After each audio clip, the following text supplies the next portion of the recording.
그래서 다양한 표현 기법 할 거예요. 강조하기. 사실 우리는 강조하기 잘 써요. 어떻게 하면 강조하기 되나? 했던 얘기 또 하고 또 하고. 그런 것도 강조하기. 근데 반복만 강조하게 들어가냐? 아니다. 변화 주기 여러 가지 방법이 있죠. 알면서 물어본다거나 문장의 순서를 바꾼다거나 그렇게 문장에 변화를 줄 수가 있다. 밑으로 내려올게요. 왼쪽 여기 보죠. 개념. 표현 기법이라는 말은 무슨 말입니까? 시인이 떠올린 생각이나 감정, 시의 내용을 언어로 적절하게 드러내는 여러 가지 방법, 언어로 드러내는, 적절하게 드러내는 여러 가지 방법을 표현 기법이라고 한다. 다양한 표현 기법을 쓰는 이유는 뭡니까? 그냥 평소에 쓰는 말 쓰면 되지. 에이, 시잖아요. 자신이 전달하고자 하는 걸 효과적으로 드러내기 위해서. 내가 전달하고자 하는 걸 이렇게 효과적으로 표현해 놨는데 니들이 좀 알아줘야 되지 않겠니? 이거예요. 그래서 뭐든 하면 티내. 막 자랑하고 막 제발 알아줘 막 이런 건 아니지만 겉으로 드러내. 그래서 나는 뭐 어디에 가서 기부한다? 기부한다고 얘기해. 봉사활동 한다고 얘기하고 나 이런 좋은 일 하고 있다. 굳이 숨길 필요는 없지 않나? 뭐 이렇게 생각해 봅니다. 강조하기. 특정한 부분을 강조해서 자신의 생각이나 감정을 더욱 어떻게 인상적으로 전달하는 방법입니다.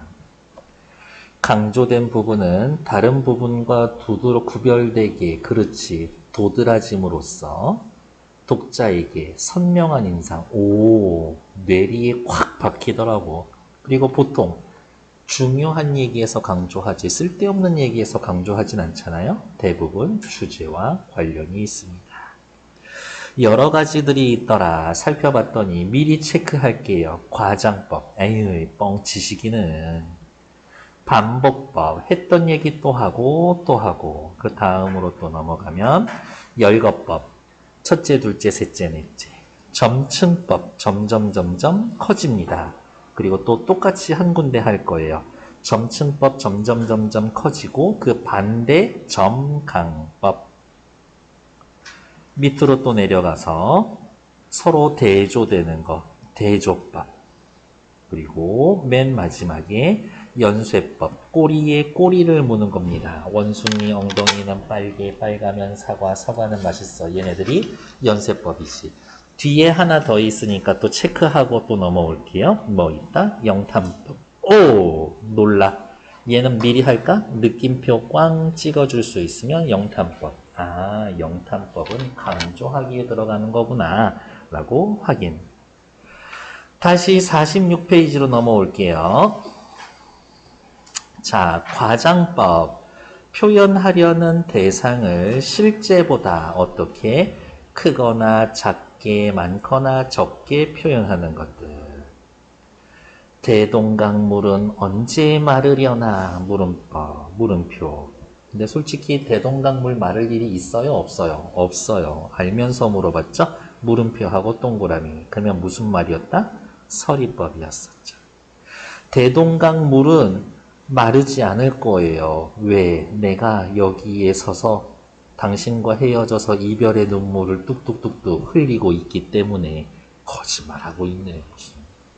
이별의 눈물 해마다 푸른 물결에 보태나니 대동강물이 마르지 않는 이유는 이별에서 흘리는 눈물 때문에 이별한 나의 눈물 때문에 대동강물은 마르지 않을 겁니다. 사실 하나의 표현법이 더 숨어져 있어요. 알면서 물어봤습니다. 서리법, 여기 요만큼이 과장법. 이별의 눈물 해마다 푸른 물결에 보태는데 대동강물이 언제 마르겠니? 문장 순서가 뒤바뀌어 있죠? 문장 순서가 뒤바뀌어 있다. 뭐라고 해요? 도치. 그래서 이 두 줄에 표현법이 3개나 쓰여 있다. 확인해 놓으시면 됩니다. 왼쪽 잠깐 볼게요. 이 시와 같이 과장법이 사용되어 있는 거, 뻥친 거 어디 있어요? 접동, 아우레비 접동. 얘는 단순 반복.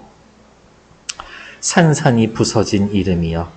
허공에서 헤어진 이름이요.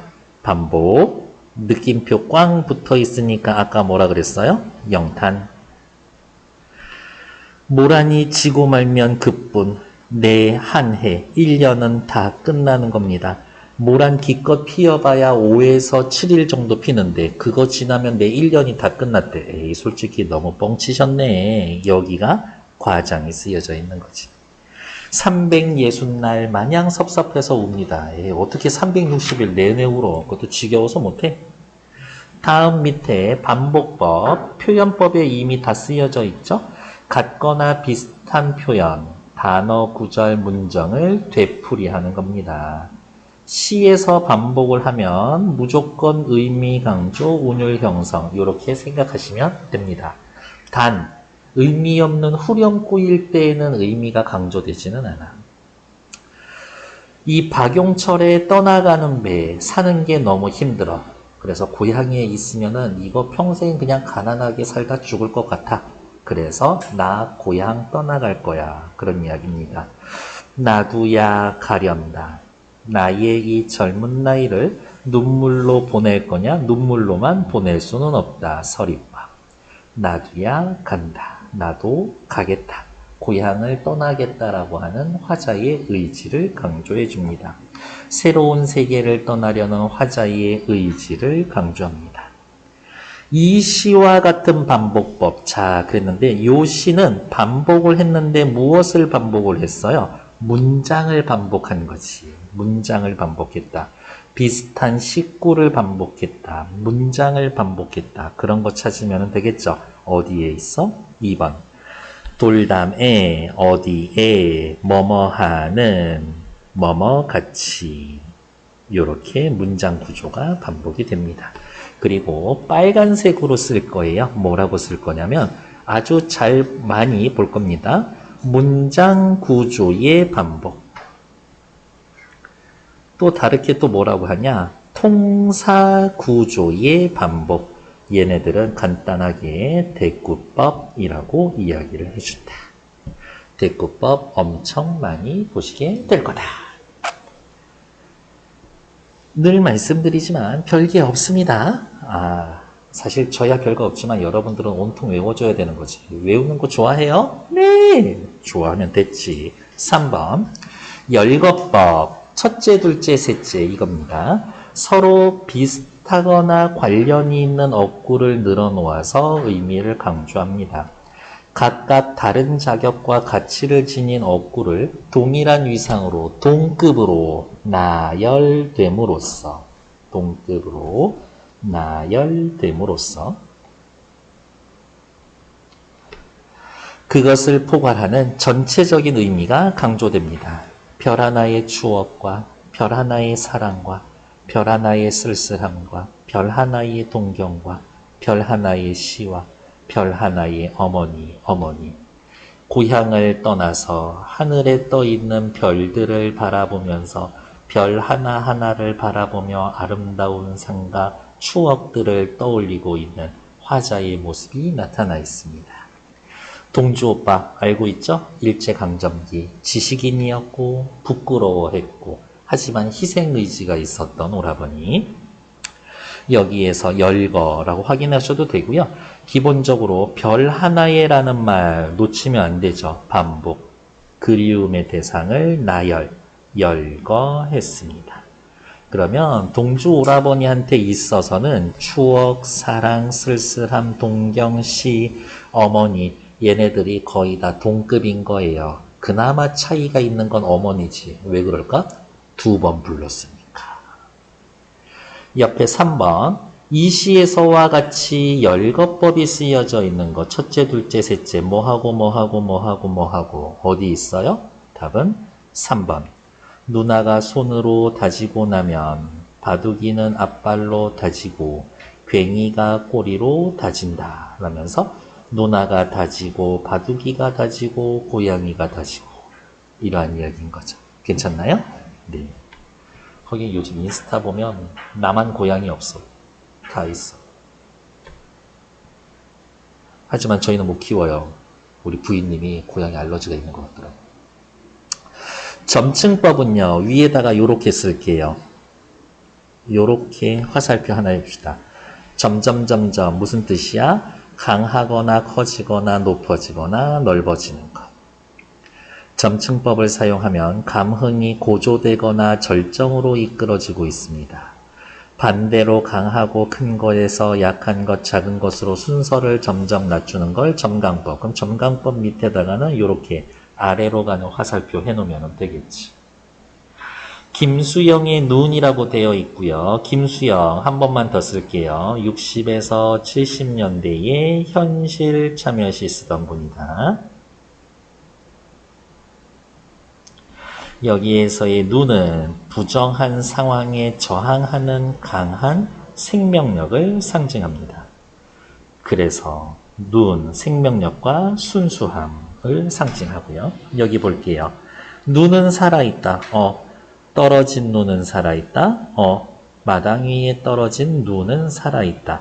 맨 앞에는 눈을 꾸며주는 말이 없었지만 떨어진, 마당에 떨어진이라고 하면서 꾸며주는 말들이 점점 늘어나고 있죠. 내려가면 내려갈수록 눈이라는 거의 의미가 강조되겠지. 눈을 수식하는 시어를 점층적으로 늘려가면서 사고를 확장시킵니다. 그리고 기본적으로 어떻게 눈은 살아있다라는 말이 뭐 하고 있어요? 반복되고 있지. 그 다음에 또 놓치기 쉽지. 눈은 살아있는 존재가 아닌데 살아있는 것처럼 표현했어요. 그러니까 또 무슨 법 쓰여 있다고 이야기할 거야? 화류법. 요거 하나 더 이야기해 주시면 되겠지. 괜찮을까? 자꾸 익히면서 얘는 나와 있지 않은데 내가 찾을 수 있는 건 뭐 있을까? 생각을 하셔야 한다. 다음. 대조법이라고 되어 있는데요. 위에다 쓸까? 대조의 뜻은 서로 반대되니까 대조입니다. 그래서 옆에 서로 반대되는 대상이나 내용에 맞춰서 주제를 강조하거나 선명한 인상을 줍니다. 길고 짧다, 강하고 약하다, 넓고 좁다 등을 대립시켜서 표현해 줍니다. 밑으로 내려오면 별은 밝음 속에 사라지고 나는 어둠 속에 사라집니다. 무엇은 어디 속에 사라지고 우리 미리 하나 써야 돼요. 문장 구조가 반복하고 있죠? 이런 표현법 무슨 법이라 그랬어? 대구법. 밝음과 어둠은 반대되는 내용이니까 그래 대조. 이렇게 두 줄 있으면 여러분들은 대구, 대조 두 개 다 쓸 수 있으면 됩니다. 대조법이래요. 대조법 뭐 찾으라 그랬어요? 서로 반대되는 거 찾으라고 그랬지. 반대되는 애들 어디 있어요? 2번에 있네요. 나의 마음은 연약하다. 껍질은 단단하다. 그리고 둘이 서로 이렇게 삿대질 해놓으면 되겠지. 밑에 연쇄법, 원숭이 엉덩이는 빨개, 빨가면 사과, 사과는 맛있어 이런 거죠. 연쇄법, 앞구절의 말을 뒷구절 첫 부분에서 반복하여 내용이 어떻게 끊기지 않고 연결해 나가는 방법이다.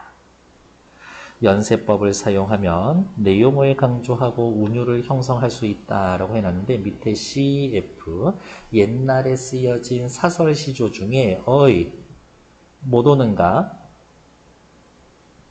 무슨 일로 못 오는가? 이렇게 시작하는 시조가 하나 나중에 언젠간 반드시 만나게 될 거거든요. 거기가 제일 연쇄법이 잘 쓰여져 있는 대표 문장이다. 너 오는 길에 성을 쌓고 성 안에 담을 쌓고 담 안에 집을 짓고 집 안에 뒤주 놓고 이런 식으로 이어지는 게 있을 거예요. 기형도에 홀린 사람이 있으면 누군가를 홀리는 사람도 있겠지. 홀리는 사람들은 독재 권력자예요. 홀리는 사람들은 저 나쁜 놈인데 그걸 알지 못하고 훌륭하신 분이라고 속아넘는 무지한 대중, 무지한 일반 국민들을 이야기를 하는 겁니다. 독재자들은 사기를 쳐서 내가 괜찮은 놈이다라고 자꾸 얘기를 하고 일반 국민들은 그것에 대해 비판의식이 없고 옆에서 사회자라고 하는 권력에 아부하는 자, 선동하는 자가 있지. 사회자가 외쳤습니다. 여기 일생 동안 이웃을 위해 산 분이 계십니다. 여기에 일생 동안 이웃을 위해 산 분이 홀리는 놈이지, 권력자. 이분의 슬픔, 이웃의 슬픔은 이분의 슬픔이고, 이분의 슬픔은 이글거리는 빛이었다. 이분은 여러분들을 위해서 평생을 바치신 분입니다, 여러분. 아! 정신 나간 소리 하고 있는 거죠. 그래서 현대사회에서도 정신 바짝 차려야 한다. 다음 페이지. 영탄법 뭐 있었어요? 느낌표 하나 꽝 찍어주면 된다라고 그랬죠? 놀라움, 깊은 슬픔, 감탄, 탄식 등 화자의 극적으로 고조된 정서를 감탄의 형태, 느낌표로 표현하는 겁니다. 정지용이 유리창 1이라고 하는 시는 시를 쓰게 된 계기가 자식의 죽음 때문입니다.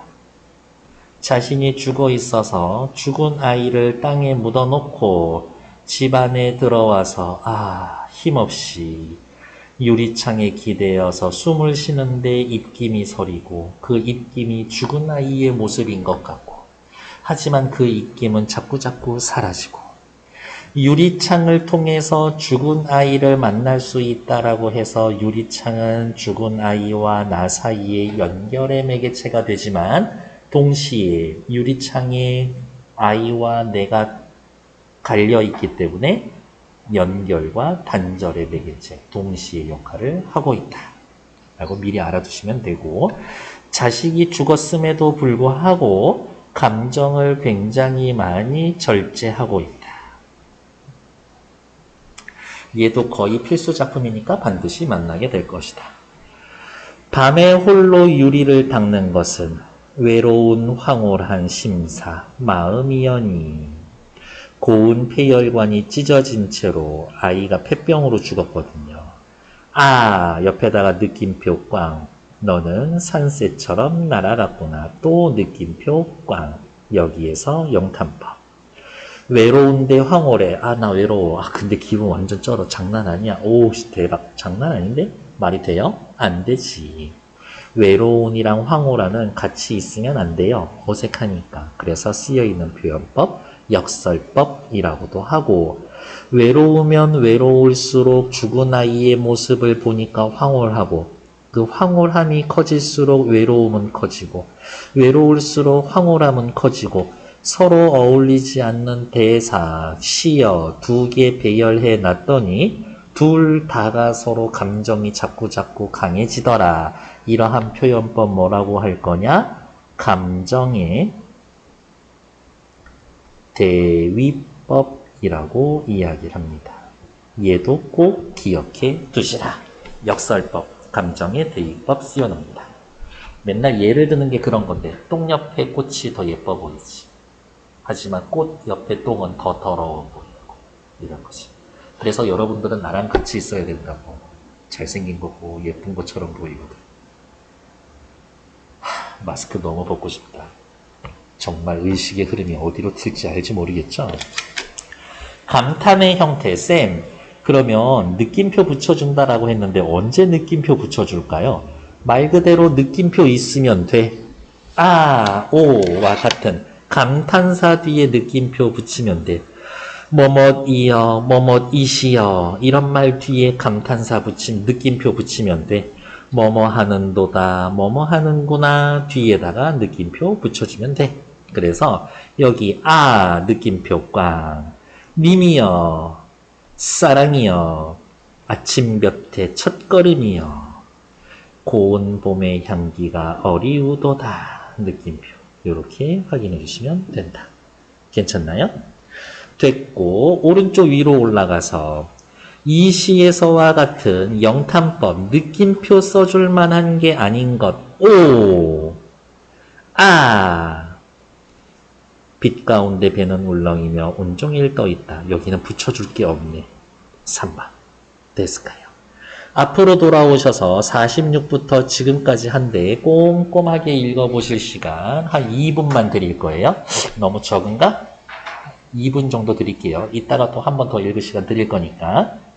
강조하기 했고요. 그 다음에 이제 변화주기를 할 거예요.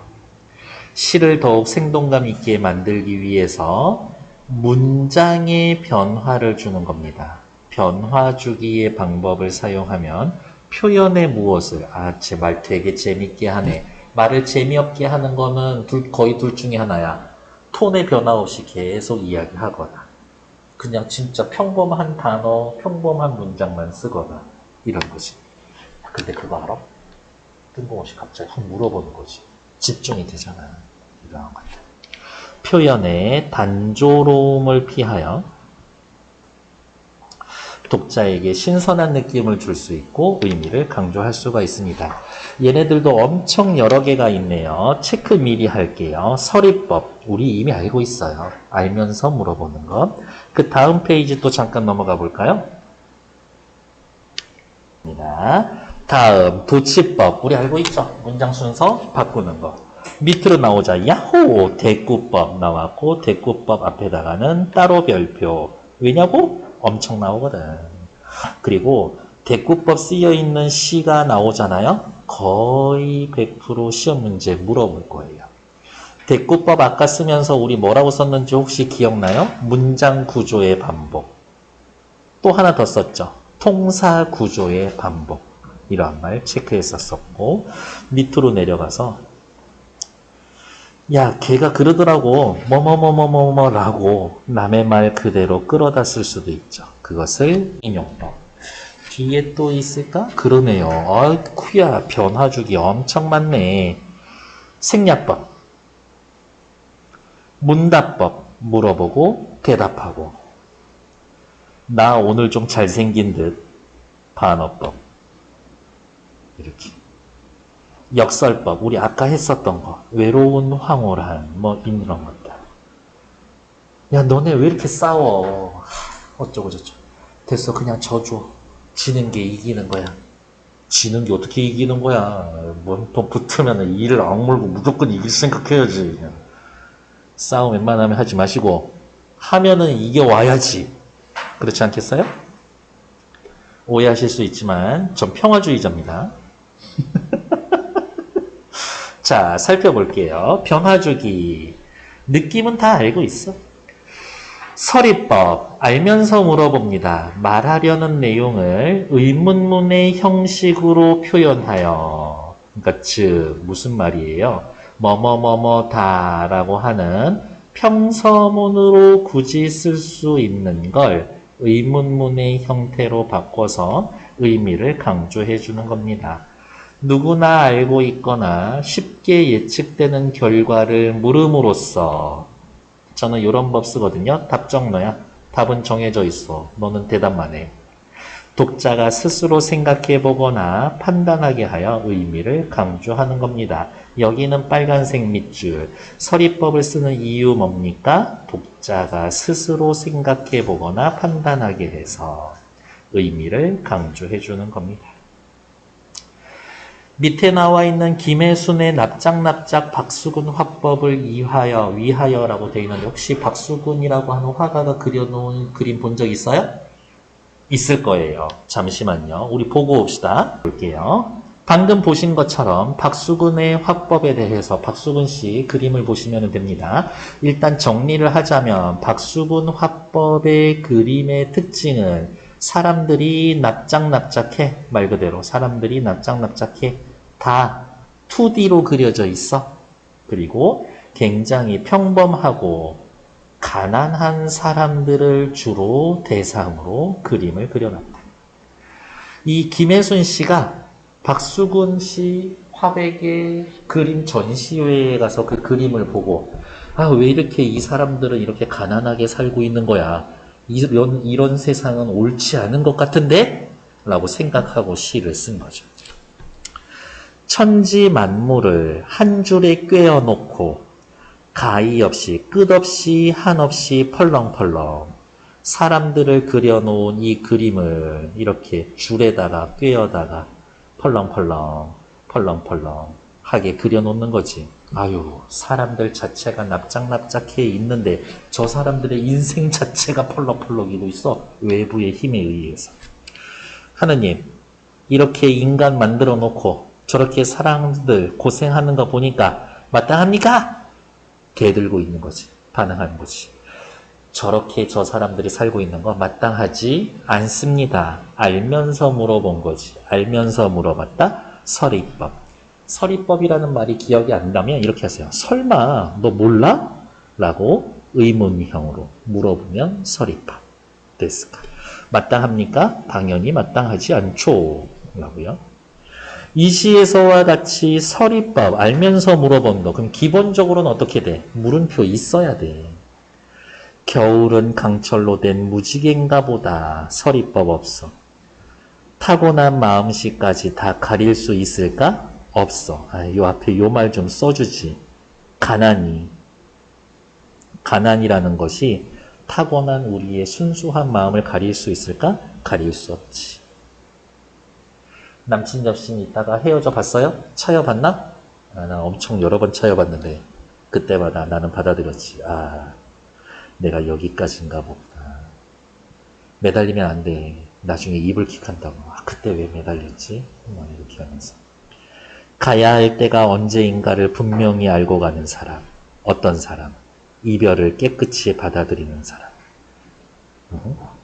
어이구야. 아직 쓰지 마세요. 어떤 사람? 깨끗한 이별을 하는 사람. 구질구질 매달리지 않는 거야. 깨끗한 이별을 하는 사람의 뒷모습은 얼마나 아름다운가. 그래, 그게 제일 아름다운 거지. 알면서 물어봤어요. 그게 없는 경우 1번. 요거 264 아저씨가 써놓은 절정이란 시인데요. 겨울은 강철로 된 무지개인가 보다. 얘는 표현법 미리 하고 갈게요. 이거 역설이에요. 역설. 왜냐고요? 겨울은 강철로 된 무지개인가 보다. 강철이 재료고 무지개는 완성품이야. 근데 가만히 살펴봤는데 강철과 무지개는 속성이 겹치는 게 하나도 없어. 강철은 금속성, 무지개는 비금속성. 강철은 차가운 이미지, 무지개는 따뜻한 이미지. 강철은 뭔가 사람 죽일 것 같은 이미지, 무지개는 뭔가 살려내고 희망의 이미지. 재료와 완성품이 전부 달라. 그래서 역설법이라고 할 거예요.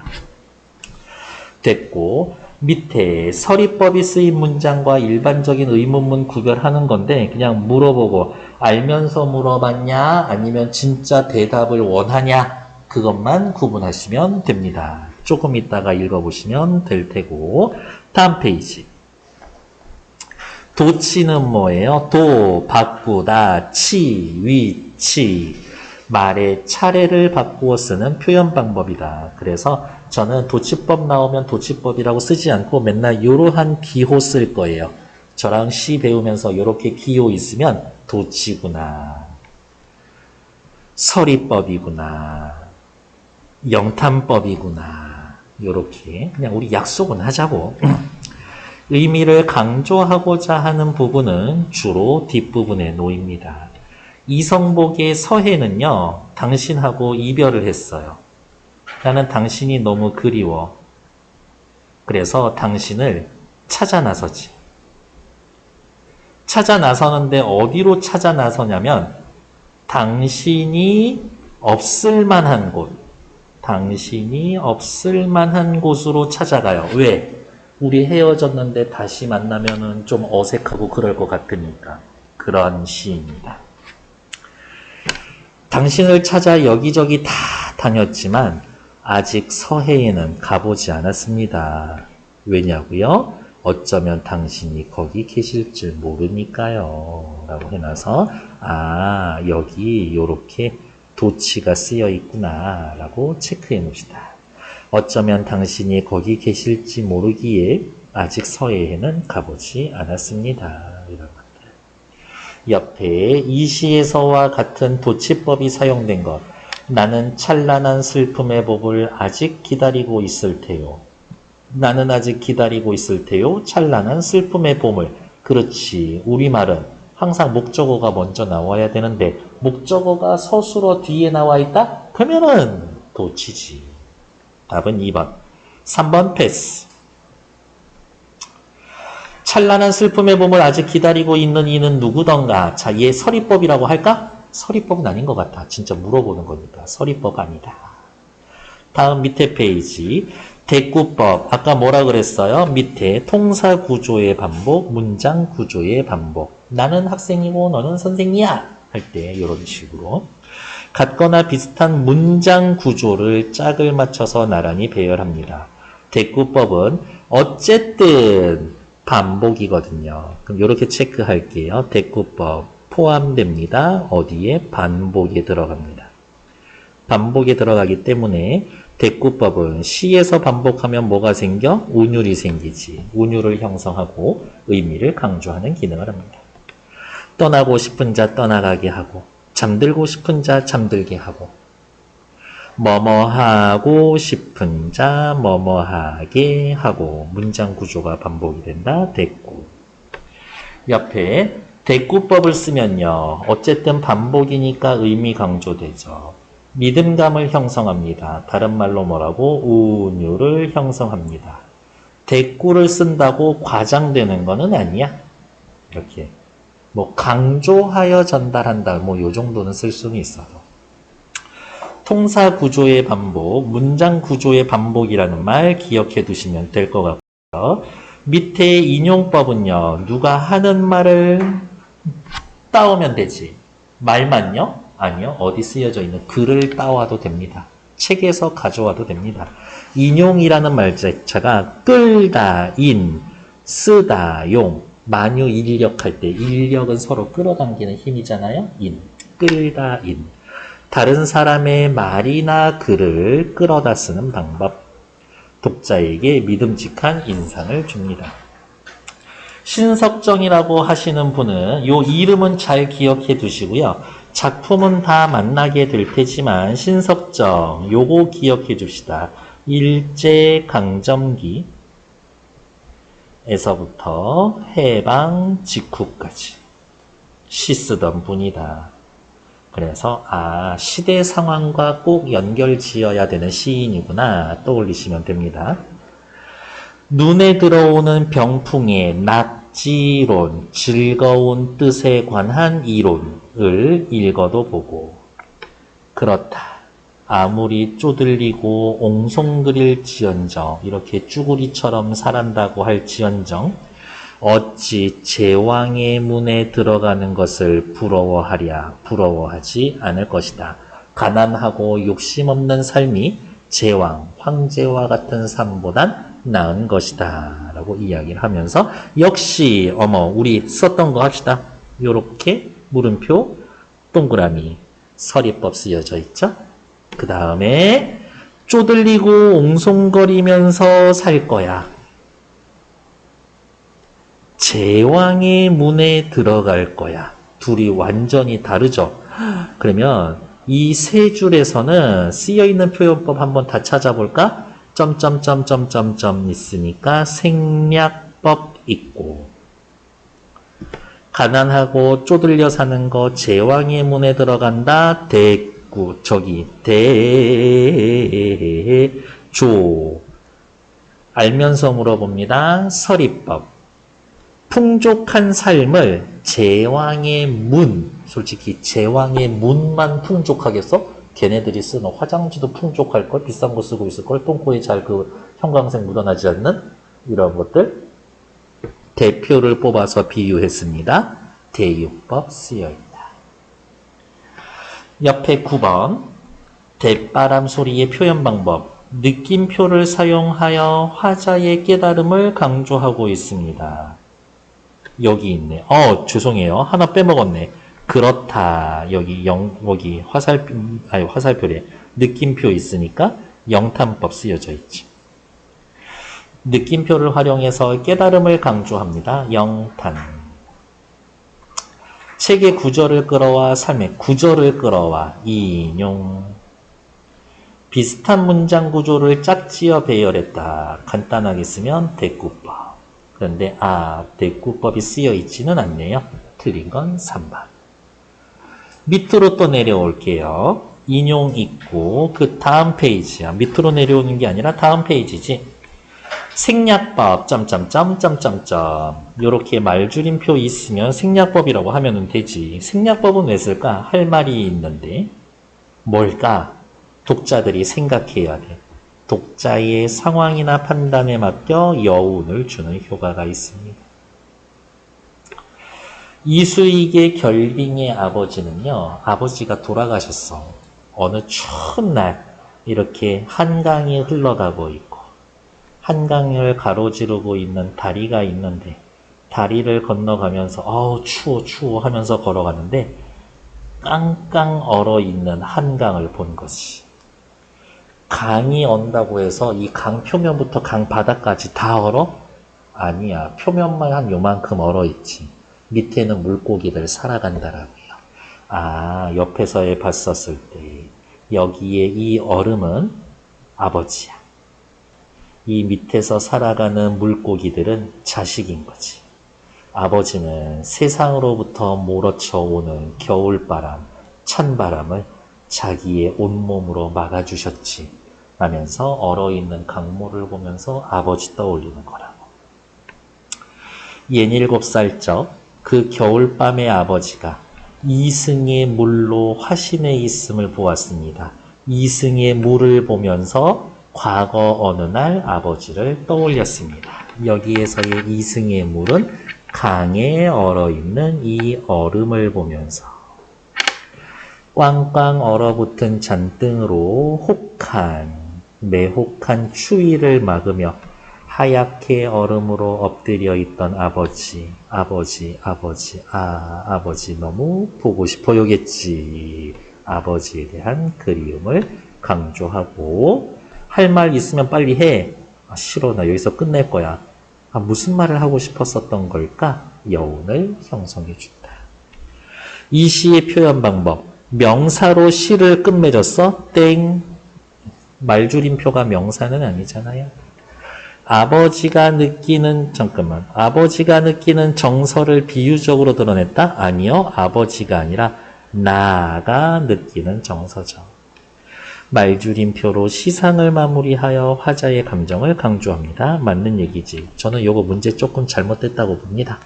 물론 이제 답지에는 2번이라고 되어 있으나 밑에 김소월의 길이고요. 표현법은 문답법. 자기가 물어보고 대답합니다. 이 중 스스로 묻고 자문, 스스로 답한다. 자답, 자문, 자답이라고 합니다. 김소월의 이 길에 있어서의 시적 화자는 나그네예요. 근데 목적지가 없어. 이렇게 길을 따라가고 있었는데 어느 날 갑자기 이렇게 봤더니 길이 이렇게 네 갈래로 갈려져 있었지. 여기에 내가 문득 이렇게 서 있는데 나 어디로 가야 하나 갈 데가 없어. 근데 하늘을 봤더니 세상에 기러기들이 엄청 줄 맞춰서 정말 정해져 있는 길을 날아가는 것 같더라고. 여보시오, 공중에 저 기러기, 공중에는 길이 있어서 그렇게 잘 갑니까? 여보시오, 공중에 저 기러기, 열십자 이 한복판에 내가 섰소. 기러기는 갈 데가 있어, 목표가 있지. 하지만 갈린 길에 내가 서 있습니다. 나는 어디로 가야 할지 몰라. 이렇게 이야기를 하죠. 크게 보이는 표현법은 지가 물어보고 지가 대답하는 거니까 문답. 그리고 기러기하고 나하고는 서로 어때요? 입장이 완전 다르죠. 대조. 하늘에 기러기가 없어도 나는 진짜 갈 데가 없구나라고 생각했을 거예요. 근데 기러기를 보니까 내 처지가 더욱 강하게 느껴지지. 그럴 때 쓰는 또 용어가 하나 있어요. 뭐냐? 쟤 때문에 나의 정서, 나의 처지가 강조되는 것 같아. 객관적 상관문. 이거 개념 중요합니다. 객관적 상관문. 됐을까요? 네. 나 오늘 좀 잘생긴 듯 이거 떠올리시면 됩니다. 속마음과 반대로 표현하는 법. 반어를 쓰면 의미를 강조하고 독자에게 강한 인상을 줍니다. 옆에 거 이렇게 묶을 거예요. 반어하고 역설은 항상 세트예요. 비슷할 것 같은데 반어는 미리 합시다. 말은 돼. 반어는 말은 돼. 역설은 아이고 이게 말이 안 돼. 그러면 역설. 됐어. 물론 제가 여러분 저 오늘 너무 잘생긴 것 같지 않아요? 라고 선생님 말도 안 되는 소리 하지 마세요. 그래서 역설이 아니라 나 잘생긴 것 같아. 말은 되잖아. 반어지 반어. 속마음과 반대로 표현하면 반어다. 반어를 사용하면 강조도 하고 강한 인상을 줍니다. 김소월의 먼 후일은 어떤 시적 화자, 여성적 시적 화자가 있었어. 옛날에 사귀던 사람이 있었지. 둘이서 헤어졌는데 어느 날 그가 와서 나에게 물어봅니다. 나야. 나 기억나? 아니, 난 너를 잊었어. 언제 잊었어? 어제도 오늘도 아니 잊고 먼 훗날 그때에 잊었노라. 앞으로 나 너 잊을 거야 라고 이야기하지만 사실은 진짜 잊을 수 있을 것 같아요? 못할 것 같아요. 그래서 반어. 잊지 못할 건데 잊을 거야 라고 이야기하니까 먼 훗날 그때에 잊었노라. 이게 말은 된다 반어법. 역설은요. 이치에 맞지 않고 모순되는 표현, 그 속에 진실을 담고 있습니다. 서로 모순되는 사물이나 관념을 열거하여 독자에게 뭐를 주나? 신선함과 놀라움을 줍니다.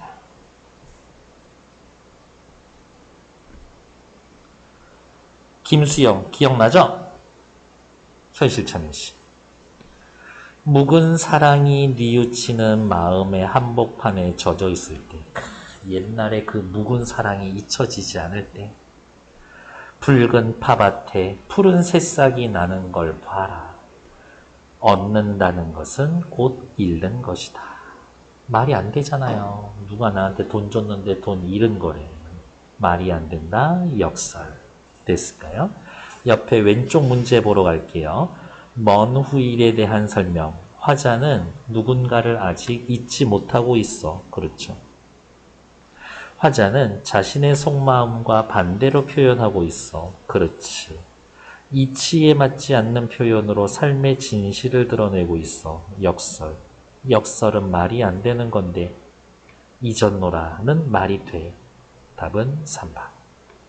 시험 문제는 어떻게 나와요? 여기에다가 쓱 밑줄 그어놓고 같은 표현법 찾기. 역설법 찾기라고 절대 물어보지 않아. 같은 표현법 찾기. 그러니까 역설 들어간 걸 찾으면 된다. 우리 요것만 하고 51페이지 조금 하고 좀 쉬었다 할 거야. 너무 졸리면 혀라도 깨물어. 입에서 피만 나면 금방 잠 깬다고. 님은 갔지만 나는 님을 보내지 않았습니다. 갔는데 어떻게 안 보내? 말이 안 돼? 역설. 외로운데 황홀해. 역설. 괴로웠는데 행복해. 역설. 강철로 된 무지개. 역설. 찬란한데 슬퍼. 역설. 됐을까요? 옆 페이지 시간 넉넉히 드릴 거예요. 앞으로 넘어오셔서 어디야?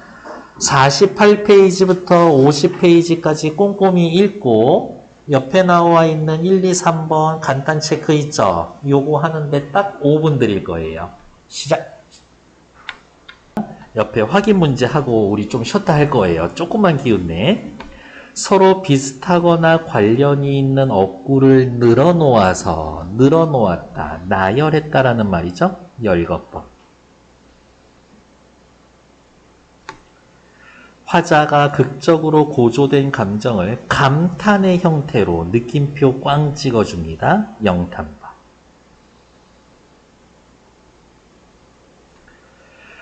말하려는 내용을 의문문의 형식으로 스스로 생각해, 판단하게 해, 알면서 물어본다는 이야기네요. 서리법. 다음, 점층법은 점점 뜻이, 점층법 우리 아까 이렇게 썼었지. 이렇게 위로 올라가는 거. 점점 강해지거나 커지거나 높아지거나 넓어진다. 점강법은 아래로 내려가는 거죠. 강하고 큰 것에서 약하고 작은 걸로 점점 낮추는 겁니다. 네! 맞는 말. 대꾸법은요, 기억나요? 문장 구조의 반복, 통사 구조의 반복. 서로 반대되는 내용을 맞세워 강조하거나 선명한 인사에 반대되는 거는 대조지.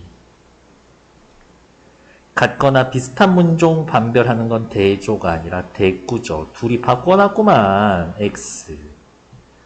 반어법은 반대되게. 역설법은 이치에 맞지 않게. 맞는 말이네요. 밑으로 내려올게요. 3번. 연세. 원숭이 엉덩이는 빨개. 빨가면 사과. 사과는 맛있어. 오, 기억. 도치는 순서 바꿔놓은 거죠. 먹고 싶어요. 빨간 사과를. 문답법. 파란 나라를 보았니? 네. 보았지. 대답해주고 있죠? 문답법. 괜찮을까? 제일 좋은 건 이거 끝까지 다 해놓은 다음에 현대시 처음 보는 거 갖다 놓고 내용은 둘째 치고 표현법만 찾는 거. 그것만 해도 또 재밌어. 할만해. 오케이. 우리 10분만 쉬었다 할게요.